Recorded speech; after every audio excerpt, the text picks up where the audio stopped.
కొంచెం మాట్లాడతారు ప్లీజ్, అందరు సైలెంట్ గా ఉండండి.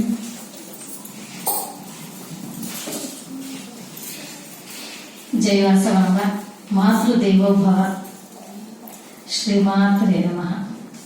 ఈరోజు ఇక్కడికి వచ్చిన సౌభాగ్యమూర్తులు మహిళా మనులకు అందరికీ కూడా మీకందరికీ ఉమెన్స్ డే మహిళా దినోత్సవ శుభాకాంక్షలు తెలియజేస్తున్నాం.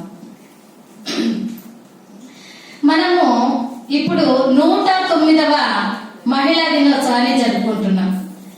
1975లో ఐక్యరాజ్య సమితి ద్వారా ఒక పారిశ్రామిక వర్గం వారి కోసం ఏర్పాటు చేసినటువంటిది ఈ మహిళా దినోత్సవం. అయితే అప్పటి నుంచి అప్పుడే మనకి ఐక్యరాజ్య సమితి వారు మనకి ఈ హక్కులను ఇచ్చారు. మహిళా డే కోసం ఈ హక్కులన్నిటినీ కూడా ఇచ్చారు. ఎంత గొప్పది మహిళ అంటే, బ్రహ్మదేవుడు 84 లక్షల జీవరాశులను సృష్టింపజేస్తూ ఎంతో అందరినీ కూడా త్వరగా సృష్టించేస్తున్నారు ఆ జీవరాశులన్నింటినీ కూడా. కానీ ఒక్కరిని సృష్టించేటప్పుడు మాత్రం చాలా కష్టపడ్డాడంట బ్రహ్మదేవుడు. ఎవరమ్మా ఆ వింత జీవి అంటే మహిళ. ఒక మహిళ ఎందుకని చెప్తున్నామంటే, ఒక మహిళకు ఎంతో వినయం, నేర్పు, ఓర్పు, సౌభాగ్యం, దాతృత్వం, ఇలా అభిమానం, ఆప్యాయత, ప్రేమ, అనురాగం ఇన్ని కలబోసినటువంటి ఒక వ్యక్తే మహిళ. మహిళ అంటే మా అంటే మంచితనముతో, హి అంటే హితము చెబుతూ, లా అంటే లయబద్ధంగా ప్రతి ఒక్కరిని నడిపించగలిగేటువంటి శక్తి.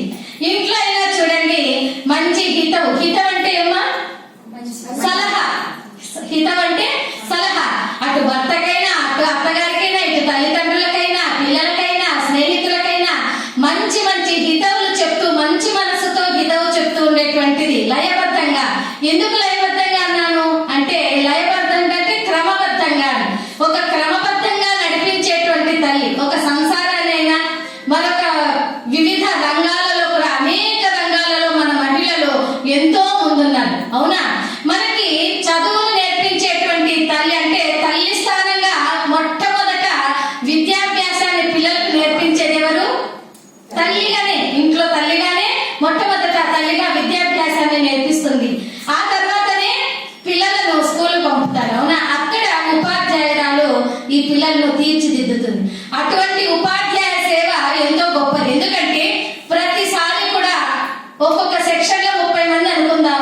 ఒక క్లాసుకి ఒక 3-4 సెక్షన్లు ఉంటాయి. అట్లా ఎన్ని క్లాసులు ఉంటాయి? ఒకవేళ హైయర్ స్కూల్ అనుకుంటే 10th క్లాస్, 10 క్లాసెస్, ఒక్కో క్లాస్ కి 3 సెక్షన్లు, అక్కడికి 30 సెక్షన్లు. 30 సెక్షన్లు అంటే ఒక్కో క్లాస్ కి 30 మంది అనుకోండి. 30 × 30 అంటే మా 900 అంతేంటారా? అంత మందిని కూడా ఒక క్రమబద్ధంగా నడిపిస్తూ ఉంటుంది ఒక ఉపాధ్యాయురాలు. ఆ 30 మంది, ఆ 900 మందిలో కూడా 900 మంది ఒక్కొక్క రంగంలో, వివిధ రంగాల్లో వాళ్ళంతా కూడా విడివిడిగా వెళ్ళిపోతారు. ఏ రంగంలో చూసినా ఏ విధంగా ఉపాధ్యాయురాలు వాళ్ళకి శిక్షణ ఇస్తుందో. శిక్షణ అంటే ఎందుకంటున్నాం? శిక్షణాలయము అంటారు కదా. శిక్షణ ఎప్పుడైతే తీసుకుంటారో వాళ్ళకి శిక్ష పడకుండా ఉంటుంది. శిక్షణ తీసుకున్న వారికి ఎప్పటికీ శిక్ష పడకుండా ఉంటారు అనమాట. ఈ విధంగా వివిధ రంగాల్లో ఉన్నట్లుగా ఒక ఉపాధ్యాయురాలు. మరి ఎవరన్నా తొలి ఉపాధ్యాయురాలు, మహిళా ఉపాధ్యాయురాలు? తల్లి. తల్లి తర్వాత ఒక టీచర్ గా ఉపాధ్యాయురాలు ఎవరు? మొట్టమొదటి మహిళా ఉపాధ్యాయురాలు సావిత్రిబాయి పూలే. ఆ విధంగా ఆమె మొట్టమొదటి మహిళ. అలాగే ఒక వైద్య రంగంలో వైద్యో నారాయణో హరి అని అంటారు. అవునా? ఒక వైద్యుడు నారాయణుడితో సమానం.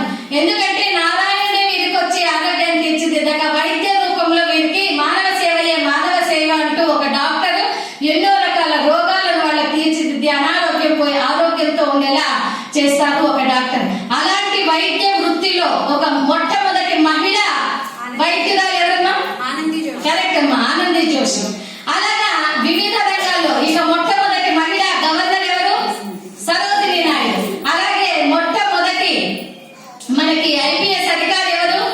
కిరణ్ బేడి. ఇలాగా ఎన్నో రంగాల్లో అంతరిక్షం వరకు, అంటే అవని నుంచి అంతరిక్షం వరకు కూడా అన్ని రంగాల్లో దూసుకెళ్లిపోతున్నారు మహిళా మనులు.